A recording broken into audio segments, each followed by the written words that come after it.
जय माता के सभी भक्तों को आज सुबह के सत्र में आप सबके साथ एक बार फिर से और माँ देवी भागवत का कथा के प्रसंग में आपके बीच। तो कथा सुनते हुए शौनक ऋषि और सुनाते सूत जी की चर्चा विचर्चा चल रही है। तो जब ऋषियों ने जन्मेजय द्वारा जो है सर्प यज्ञ जो है किया गया उनको विनाश करने के लिए, तो अंत में ये कथा का समापन ऐसे हुआ कि आस्तिक मुनि द्वारा जो है उस महाद्वंद्व को रोका गया। अब इतनी बड़ी लड़ाई को रोकना कोई साधारण मनुष्य के हाथ में नहीं है, तो इसके लिए तो महातपी योगी ही चाहिए कोई। तो ये सोपान करते कराते तो शौनक ऋषियों ने पूछा सूत जी से कि भगवान हमें ये तो बताइए कि आस्तिक मुनि कहाँ से आए और वासुकी जी का इनका क्या संबंध है, तो इनके इस कथा के बारे में हमें विस्तार से कहें। तो सूत जी कहते हैं हंसते हुए कि शौनक ऋषियों सुनो, मैं कथा का सोपान आपको करवाता हूँ। तो ये पूर्व काल की बातें हैं जब माता कद्रु के द्वारा आलस पुत्रों को श्रापित किया गया और वो श्राप तो फलित होना ही था। वासुकी नाग जी इस विषय में भली प्रकार से परिचित थे, क्योंकि उन्होंने जो अमृत चखा था, अमृत चखने के कारण उनको भविष्य की पूरी गतियों का पता था। तो इस बात से वो अत्यंत चिंतित थे। तो माता कद्रु की एक पुत्री भी थी जो माता मनसा के रूप में कलयुग में विख्यात हुई है। मैया मनसा जो है नागों की बहन है। तो ये देखते हुए उन्होंने ये सोचा कि क्यों ना हम अपनी बहन की शादी ऐसे ऋषि से कर दें, इनसे उत्पन्न संतान से जो उत्पन्न पुत्र होगा वही हमारी रक्षा करेगा। तो ये सब योजना बद्ध होकर के जब उन्होंने अपनी कन्या की जो है विवाह ऋषि चर्तकारु के साथ किया। चर्तकारु जी महातपी और महा ज्ञानी ऋषि हुए, वो घनघोर तपस्या में लीन थे।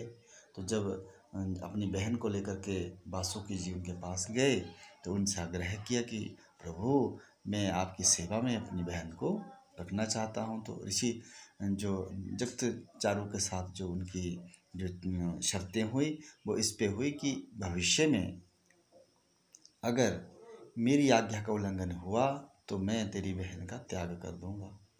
तो ऐसा उन्होंने कहा था। तो ये सब मान करके उनका तो योजना यही था कि उनको उनके साथ पुत्र चाहिए था और ये शर्तों के साथ वो चले गए। तो उनका विवाह हो गया।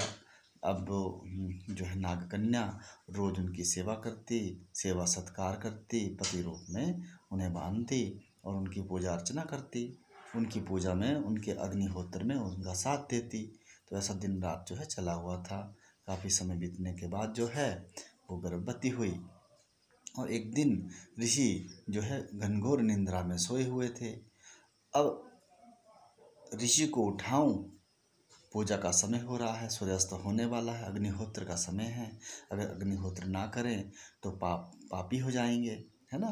तो ये उनके मन में, मैया के मन में विचार था। तो ये सोच करके उन्होंने नागकन्या ने उनको जगा लिया, अच्छे से संबोधित करके जगा लिया। तो ऋषि बड़े भयंकर रूप से क्रोधित हो गए कि तुमने मुझे क्यों जगाया, तुमने तो मेरी आज्ञा का उल्लंघन किया है। सूर्य कितनी हस्ती नहीं है कि मेरी आज्ञा से वो अस्त हो जाए, मेरी आज्ञा के बगैर वो अस्त हो जाए।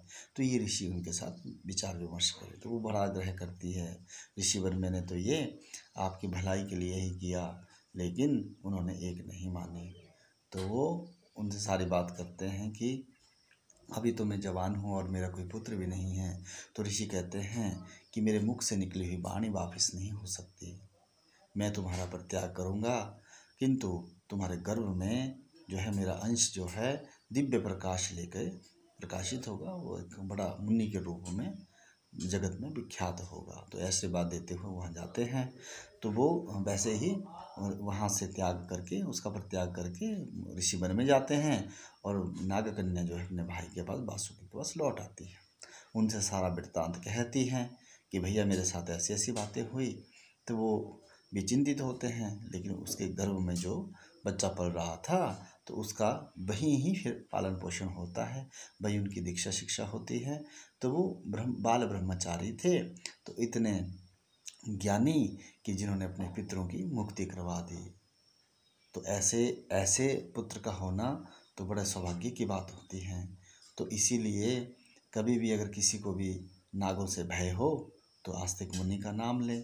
तो आस्तिक मुनि ने अपने तपोबल से महाराज जन्मेजय के उस सर्प विनाशक यज्ञ को रोका, और सिर्फ शांतिपूर्ण ढंग से अपने बोल वचनों से रोका, द्वंद्व करके नहीं रोका।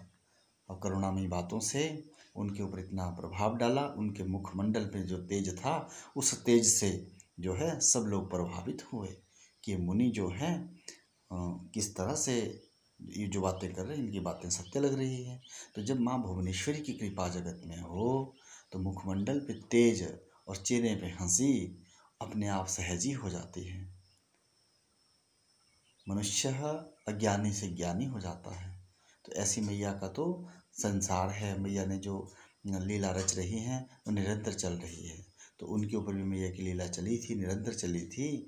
तो ऐसे कह करके उन्होंने महा जो विनाशकारी यज्ञ था जन्मेजय का उसको रोका और सभी नागों को आशीर्वाद दिया कि उन्हें अभय दान दिया।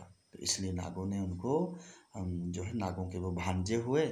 और जो है जब भी कोई आपको नागों से भय लगे तो आप आस्तिक मुनि का नाम लें, और उनका नाम लेते ही जो है नाग जो है आपके कभी प्रहार नहीं करेगा, वो अपनी दिशा को बदल देगा। ऐसा जो है भागवत में वर्णित है। तो वही हम आपको सुना रहे हैं। तो इसी कथा का जो है अभी समापन करते हुए दूसरी कथा के लिए हम इंतज़ार करते हैं। और इसके लिए आप सबको महामाई की कृपा पे बनी रहें। जय माता भुवनेश्वरी, जय जगत जननी, जय माता रानी। हर हर महादेव।